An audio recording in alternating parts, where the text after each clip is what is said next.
Hi everyone, my name is Kevin Yang, My name is Elijah Lee, and this is our TED Talk on the cycle of Earth and intelligent life theory. Okay. Okay, so to get started on our topic, first we need to define what intelligence is. So what exactly is intelligence? Intelligence can be defined as many things, but I think the most important definition for intelligence is just the ability to contribute to natural phenomena in the world. For example, a piece of metal can reflect light and it can also absorb electricity and conduct electricity and contribute to many natural phenomena that chemical reactions require to work. Furthermore, the ability to adapt and survive environmental conditions and other pressures from the earth itself can also be included in the definition of intelligence. And you may be thinking, how exactly does a rock have intelligence? Like, just because it has reflectivity characteristics doesn't mean it's intelligence, right?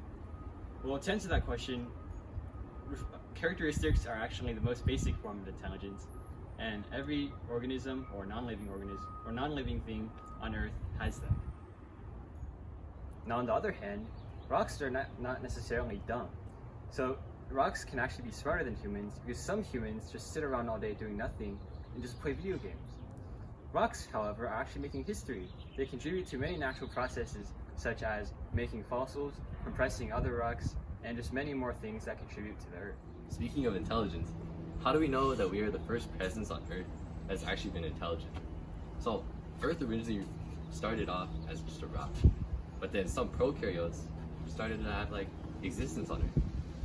Now, what are the odds that some of the prokaryotes are actually intelligent species that existed before us?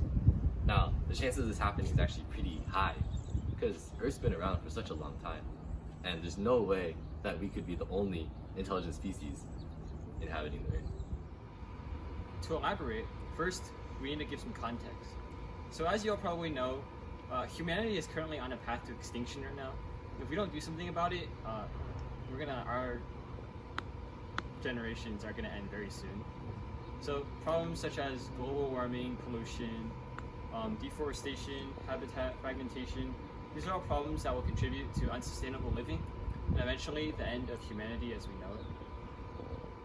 Seeing as this is true, if our so-called intelligent humanity cannot even solve this issue due to governments and conflicts about whether or not climate change actually exists, which is, by the way, an absurd opinion because climate change obviously exists, how would we expect other civilizations to solve this issue if we can't even solve it ourselves? So that leads to the belief that previous civilizations of intelligent life before us is very unlikely possible.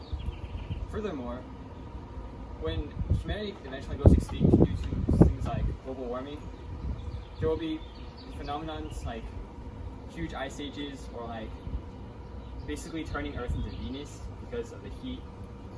Earth will eventually cycle back and replenish itself without humans. For example, humans on a day-to-day basis have very large carbon dioxide emissions and pollution emissions other than carbon dioxide, and we contribute to the greenhouse effect, which will eventually lead to the end of Earth. Without humans, the Earth will, however, be able to replenish itself and return back to its natural state.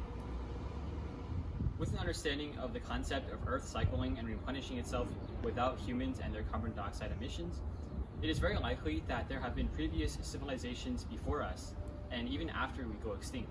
Now, of course, this isn't a definite belief or phenomenon, but it's definitely a theory that could be possible. And some of you guys might say, well, how come there aren't fossils of previous civilizations? Well, to respond to that, we think that the fossils might be buried so deep down into the earth that humans will never be able to get to them. For example, if you get too close to the Earth's mantle, you'll basically get crushed from the pressure and gravity of the Earth's core. Now, this isn't to say that humans per se were our previous species, but there could have been a whole entire different species inhabiting Earth that were also intelligent creatures. One example of this might be a dinosaur or a cockroach. So, dinosaurs, how do we know that they weren't secretly communicating with each other and thus being really intelligent? They could have had their whole civilization and societies, but we would have never known. They could be one example of an intelligent species. Lastly, what about consciousness? How is consciousness ever created? if intelligent beings were to exist before us, what would result from their consciousness? Like, how could their consciousness be established? Could simple intelligence just be created to form larger intelligence? Like, why can't we just smush together a bunch of rocks or simpleton intelligence to create a more intelligent being, like a human? Eventually, this leads to supporting our overarching claim of creating intelligent life. Because if we are creating biotic intelligence through abiotic means, such as smashing rocks together or even childbirth, then essentially we're creating nothing and therefore making something really intelligent and smart that can eventually solve and also have its own problems. Although this theory has a possibility of being complete gibberish, it is something that we have always wondered, and this TED Talk has given us a wonderful opportunity to share it with people. And thank you, Mr. Kardouche, for giving us this opportunity and also giving us 100. Yeah. And on.